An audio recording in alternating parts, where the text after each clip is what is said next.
Welcome back from an ad break. We will continue with our topic on presentation and business information. As mentioned, we'll now be focusing on the practical examples of a verbal presentation and a non-verbal presentation. Right, we're starting off with the verbal presentation. Remember, with verbal presentation, it means a presentation is delivered through speech or orally. So now this person is there standing and presenting, and as an audience, the audience is sitting and listening to this person. So the examples, they could be delivering effective verbal presentation. It will involve what you say verbally or how you say it with your voice, which is what? Vocally. We can hear you, and everything the audience can see about you. What is it that they are seeing? Visuals. Remember, there are those people who are a visual. They want to see, and not only see, but they want to hear. So with verbal presentation, it's done verbally, and then we can hear your voice, we can see the visuals, and the visuals, they make the presentation to be interesting as well.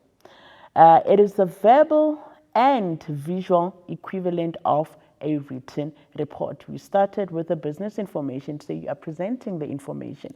So how do you present your information? You're presenting it verbally. So these are the examples of presenting your information. You can present it verbally, or you can present it non-verbally. So with a non-verbal presentation, these are the examples of it. It is the transfer of information through the use of what?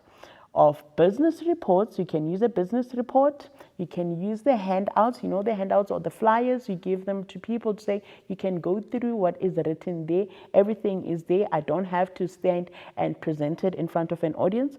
Or maybe you can even stand there and present. But with handouts, maybe you're driving, and then there are people there on the road, they're giving you handouts. That is also a part of a non-verbal presentation. We've got charts that we can use as part of a non-verbal presentation. In those charts, they have everything that needs to be presented there, and also posters with the support of visual aids. For example, we have graphs, you've got diagrams, you've got the symbols. With the graphs, we've got different types of graphs. We've got your bar graphs, you've got your line graphs, we've got your there's so many different types of graphs, and the diagrams as well that we can think of. So it depends on what you are trying to portray, or what you want to put across, or the information that you want to relay. So you'll then have to use the suitable presentation, or suitable poster, or suitable visual aid that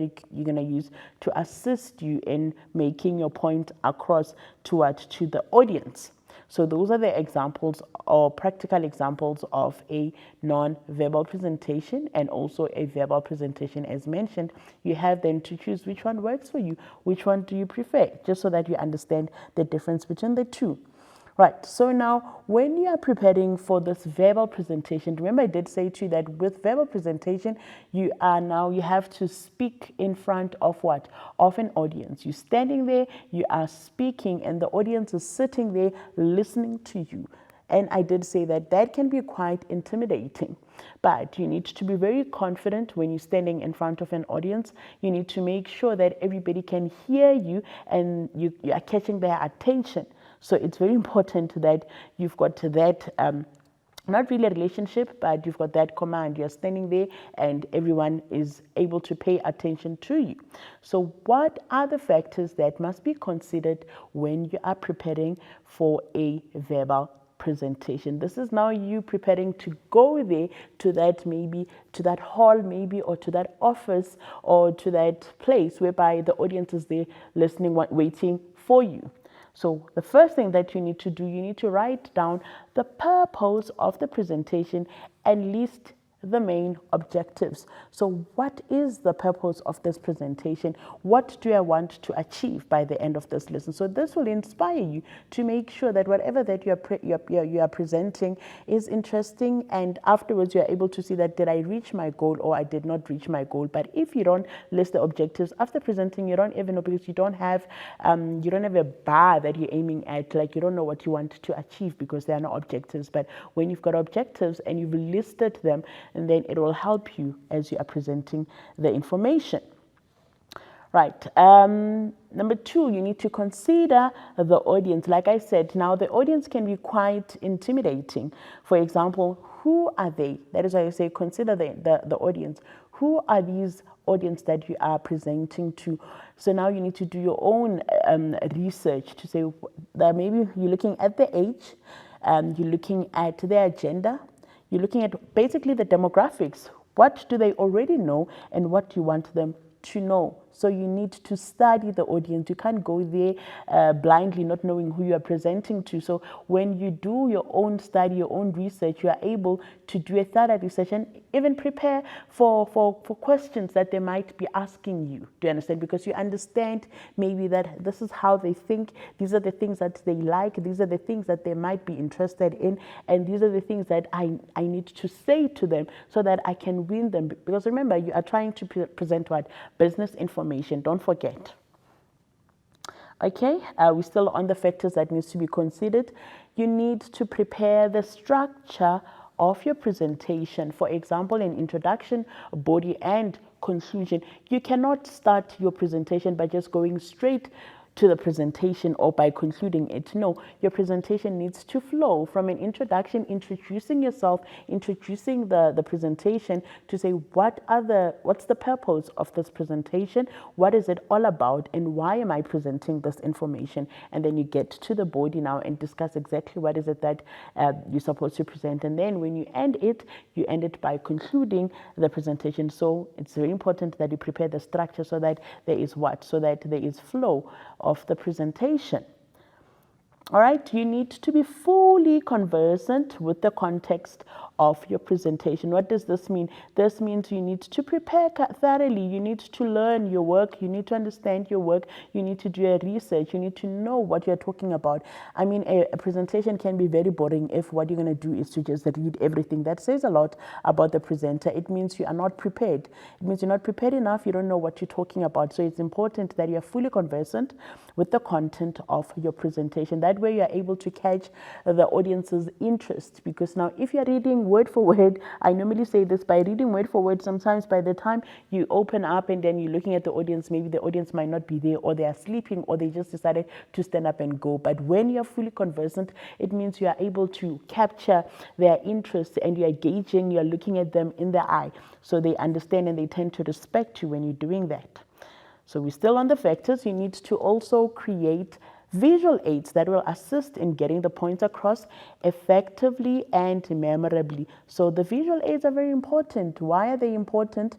Remember, as I said, some people are more visual and they are able to memorize or remember things that were presented to them visually by seeing graphs, maybe by seeing the tables, maybe. Remember, we've got different types of visuals. We've got your diagrams, we've got your tables, you've got your graphs. There's so many. You've got your graphs, and there's a lot of visual aids. So when you're doing that, it makes the presentation to be what? To be interesting as well. To be interesting. So when people are interested in that, because with your presentation, you are able to capture the interest or the attention of your audience. So create visual aids when you're doing your presentation. All right, you need to practice the presentation and time your presentation. So if they've given you 10 minutes, try and not go over the 10 minutes. Why? Because the audience sometimes can be bored because you are taking long, you are prolonging your presentation, and you have to practice the presentation. When you practice it, time yourself to say, okay, I know 5 minutes, this is what I'm going to do. I'm going to introduce the presentation in 2 minutes. I'm going to do my body in like 6 minutes, and then I'm going to conclude in 2 minutes, and then I'm going to take questions in the last minute or in 2 minutes or so.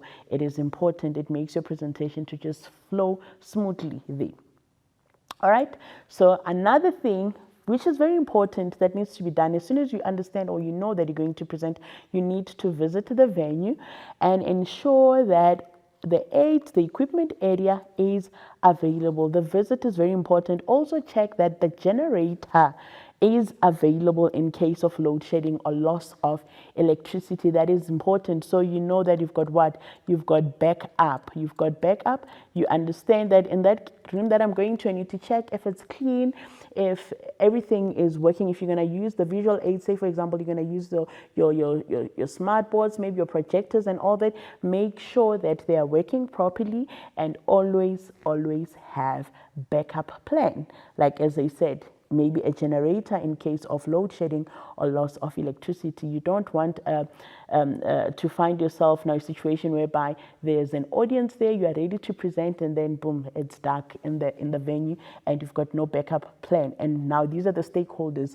and you're going to lose them because they can tell that this person is not prepared for us. You can't. In this time and age right now, a generator is needed or backup plan is needed in case of load shedding or loss of electricity. We've come to the end of our lesson. I hope you enjoyed the lesson. I've enjoyed it. We spoke about verbal and non-verbal presentation amongst many other things, and to say what are the factors that you need to consider when you're preparing for a presentation. So from me, Ms. Mabue, I will see you next time. Goodbye.